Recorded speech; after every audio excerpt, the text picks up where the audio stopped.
छत्रपती संभाजीनगर शहरातील एका खासगी नोकरी करणाऱ्या तरुणाला इव्हेंट मॅनेजमेंटमध्ये पैसे गुंतवण्यास भाग पाडून पुण्यातील दोघा भावंडांनी लाखो रुपयाची आर्थिक फसवणूक केल्याची घटना उघडकीस आली आहे। या प्रकरणी सिडको पोलीस ठाण्यात येथे गुन्हा दाखल देखील करण्यात आला असून पोलिसांकडून पुढील तपास सध्या सुरू आहे।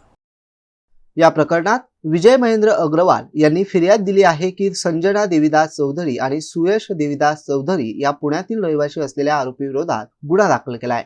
आरोपी पुणे येथील बाणेर परिसरात राहतात। मिळालेल्या माहितीनुसार आरोपींनी इव्हेंट मॅनेजमेंट व्यवसायात गुंतवणुकीच्या नावाखाली फिर्यादीकडून मोठी रक्कम घेतली, मात्र ही रक्कम कोणत्याही कामासाठी न वापरता स्वतःच्या फायद्यासाठी वापरल्याचा आरोप आरोपीने बनावट वर्क ऑर्डर आणि बनावट परचेस ऑर्डर, बनावट बँक स्टेटमेंट आणि ऑफिसचा खोटा पत्ता देऊन फिर्यादी आणि त्यांच्या भावाची दिशाभूल केली। फिर्यादीने आरोपी क्रमांक 1 च्या खात्यावर पाठवलेल्या रकमेपैकी सुमारे 17,51,300 रुपये आरोपी क्रमांक 2 आणि इतर खात्यामध्ये वळवण्यात आल्याचंही तपासात समोर आलंय।